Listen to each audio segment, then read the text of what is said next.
Remember Toys R Us? The media told you it died because of Amazon. That is a lie. It was systematically killed by Wall Street. 30,000 people lost their jobs while private equity firms walked away with billions. And they're doing it to your favorite restaurant right now. In this video, I'm exposing the 10 beloved brands that were systematically destroyed by the same playbook. The debt loading, the asset stripping, the fees. I'm naming the firms. I'm showing you the scam. And I'm proving this isn't history, it's happening right now. And if you're like me, some of these names will bring a tear to your eye. The rest will make you furious. By the way, there's a 5-step playbook behind all of these. I'll show it to you after number 7, so stick around. Number 10. Linens and things. If you got married between 1975 and 2008, you probably had a registry at Linens and Things. Towels, bedding, kitchen gadgets, that Dutch oven you thought you'd use more than twice. You walked those aisles with your fiancé on a Saturday afternoon, scanning barcodes, arguing about thread count, building a home before you even had one. Your mother had opinions about the china pattern. Your friends showed up to those registry parties. For over 40 years, Linens and Things was where newlyweds started their homes and where families upgraded their bathrooms. In 2005, Apollo Management, a private equity firm, bought Linens and Things for $1.3 billion. But here's the trick. Apollo didn't use their own money. They borrowed the money and made the company itself responsible for the debt. What was once a profitable business suddenly owed hundreds of millions in interest payments. Apollo then did what private equity always does: cut costs. They fired experienced employees and replaced them with minimum wage workers. They reduced inventory quality. They stopped maintaining stores. By 2008, during the financial crisis, Linens and Things couldn't service the debt anymore. The company filed bankruptcy and liquidated entirely. All 589 stores closed. Apollo Management? They'd already extracted years of fees and left the company loaded with debt. Your wedding registry destination? Gone. Because Wall Street found a way to profit from dismantling it. Number 9. Mervyn's. If you lived on the West Coast, Mervyn's was your affordable department store. California, Arizona, Texas, Nevada, middle-class families shopped at Mervyn's for back-to-school clothes, home goods, and holiday gifts. It wasn't fancy, it was reliable. This was your mom's store, where she took you every August for school clothes, where you got your first backpack, where she knew exactly which aisle had the affordable khakis and polo shirts your school required. In 2004, a consortium of private equity firms, Cerberus Capital, Sun Capital, and Lubert Adler, bought Mervyn's, and immediately they ran a scam that's become infamous. They separated the company from its real estate. The stores Mervyn's owned sold to a different entity. Then, Mervyn's had to pay rent to operate in buildings they used to own outright. That rent was set artificially high, bleeding cash from the company every single month. Mervyn's went from profitable to struggling almost overnight. In 2008, the company filed bankruptcy. All 177 stores closed. Thousands of employees lost their jobs. The private equity firms? They made money on the real estate deal, even as the retail business collapsed. Mervyn's didn't fail. It was stripped for parts. Number 8. KB Toys. KB Toys was the scrappy little brother of Toys R Us. Smaller stores, usually in malls, but the same magic for kids. This was the store where parents hid shopping bags behind their backs while kids weren't looking, where you walked in with $20 from grandma and walked out feeling rich. For decades, KB Toys survived and thrived by being convenient and affordable. But in 2000, KB Toys was acquired as part of a leveraged buyout involving Bain Capital. By 2004, buried under debt from that acquisition, KB Toys filed its first bankruptcy. It emerged briefly, restructured, tried to survive, but the debt load was too much. In 2008, during the financial crisis, KB Toys filed bankruptcy again. This time, it didn't come back. All stores closed. Over 3,500 employees lost their jobs right before Christmas. Bain Capital had long since moved on. And here's the thing, KB Toys was the warm-up, because Bain would come back years later and do the exact same thing to Toys R Us. They learned they could kill toy stores and make money doing it, so they did it again, bigger. Number 7. Gymboree. Gymboree was where you bought those impossibly cute outfits for toddlers, the tiny jeans, the miniature cardigans, the holiday dresses that cost way too much, but you bought them anyway because your kid would only wear them once and the pictures would be perfect. Gymboree operated over 1,200 stores at its peak. In 2010, Bain Capital bought Gymboree for $1.8 billion, loading the company with debt in the process. Over the next few years, Bain extracted millions in fees, while Gymboree struggled under interest payments. In 2017, Gymboree filed bankruptcy the first time. It restructured, closed some stores, and tried to survive, but the damage was done. In 2019, Gymboree filed bankruptcy again. This time, it was over. The brand was sold for scraps. All stores closed. Bain Capital had already made their money back and then some. This is important. Gymboree died twice. The first bankruptcy didn't teach private equity anything, except that they could come back and finish the job. That's not incompetence, that's extraction. Now let me stop right here and show you the playbook. Because what just happened to Gymboree, KB Toys, Mervyn's, and Linens and Things? It's the same pattern almost every time. Step 1. The buyout. A private equity firm buys the company using borrowed money. But here's the trick. They don't borrow the money themselves. They make the company borrow the money to buy itself. That's a leveraged buyout. The private equity firm puts in very little cash. The company is the one now carrying all the debt. Step 2. Load it with debt. What was once a decent, functioning business suddenly owes $500 million, $800 million, sometimes over $1 billion.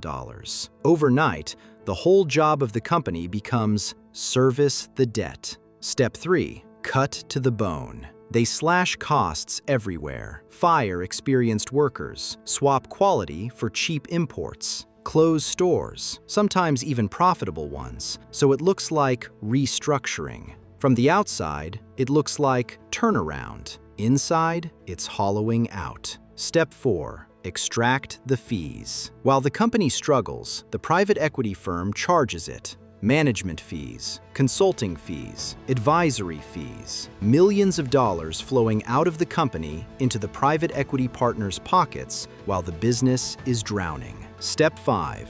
Bankruptcy. Eventually, the debt becomes impossible to service. The company files for Chapter 11. Stores close. Workers lose jobs. Communities lose an anchor. And here's the kicker. The private equity firm often walks away fine. They already collected their fees. They may have doubled or tripled their money on the way down.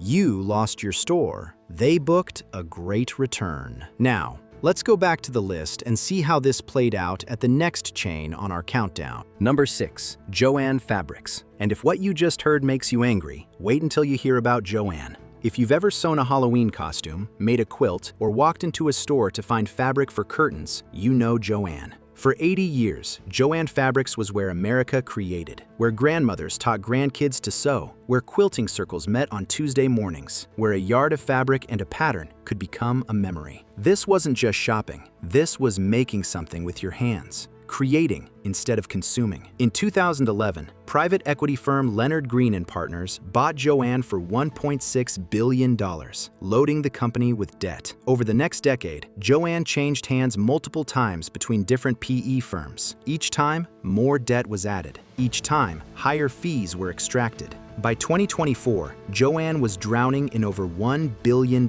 in debt. Not because people stopped crafting, not because fabric went out of style, because Wall Street turned creativity into collateral. In March 2024, Jo-Ann filed bankruptcy. They tried to restructure, they tried to find a buyer, but the debt hole was too deep. And then came the final blow, the liquidation. The entire chain shuttered. Every single location, over 800 stores across the country, hung the going out of business signs. The shelves were stripped bare. The fixtures were sold off. The private equity firms that loaded up the debt, they walked away years ago.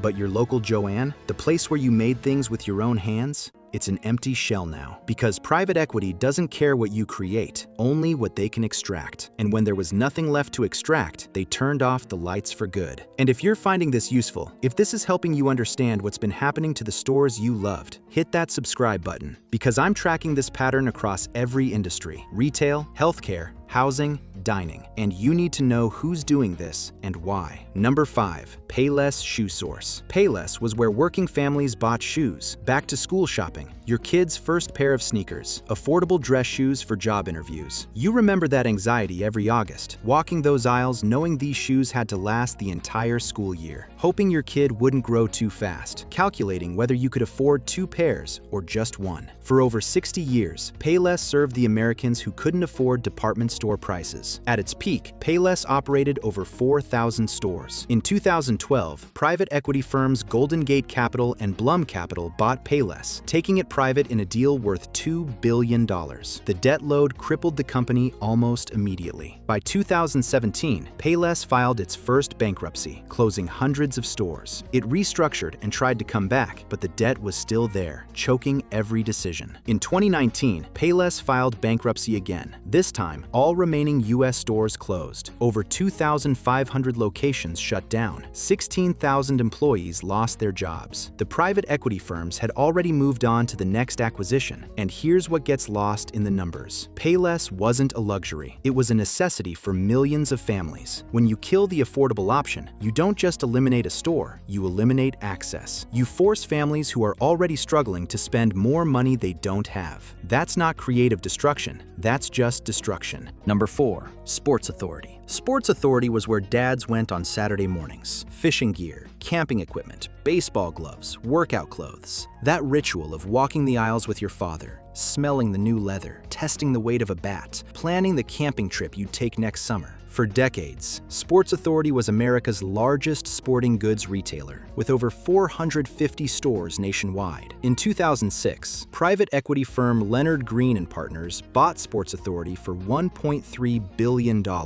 And like clockwork, the debt load began suffocating the company. Leonard Green extracted fees, cut costs, and watched the business struggle under interest payments that consumed any potential profit. By 2016, Sports Authority couldn't hold on anymore. The company filed bankruptcy and began liquidating. All stores closed. 10,000 employees lost their jobs. Dick's Sporting Goods bought some of the assets and locations, but Sports Authority as a brand was finished. Leonard Green & Partners? They'd moved on years earlier. And what's infuriating is that Sports Authority wasn't failing before the buyout. It was profitable. It had a customer base.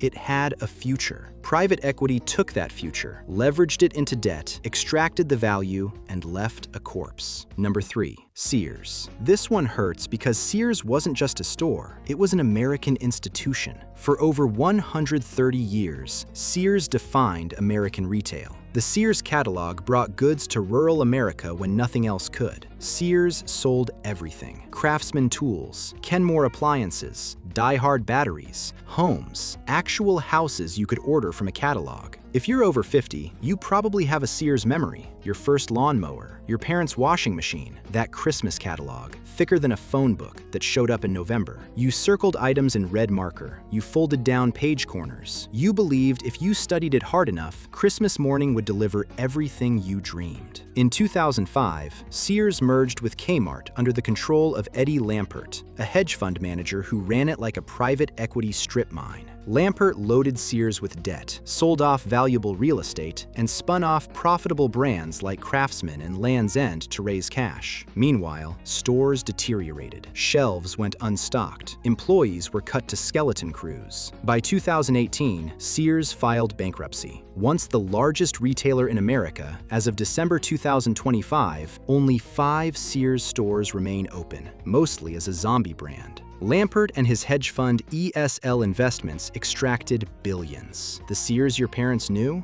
Dead. And it didn't die from competition, it died from looting. Number 2, Toys R Us. Here it is, the most famous private equity kill in American retail history. Toys R Us wasn't struggling in 2005. It was profitable. It had $11.2 billion in annual sales. But that year, a consortium of private equity firms, Bain Capital, KKR, and Vornado Realty Trust, bought Toys R Us for $6.6 billion.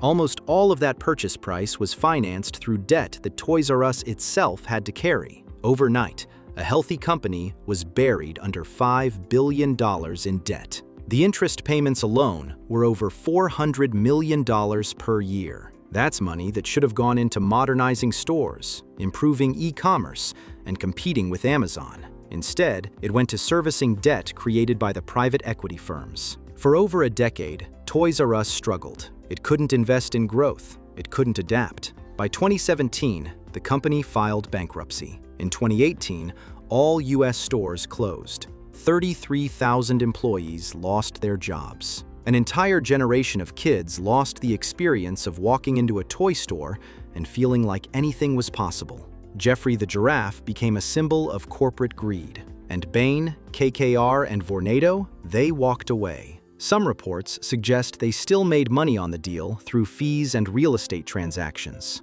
Toys R Us didn't fail because kids stopped wanting toys. It failed because private equity turned a profitable business into a debt-laden carcass and then walked away when it couldn't survive. And that brings us to number 1, Red Lobster, the most recent kill.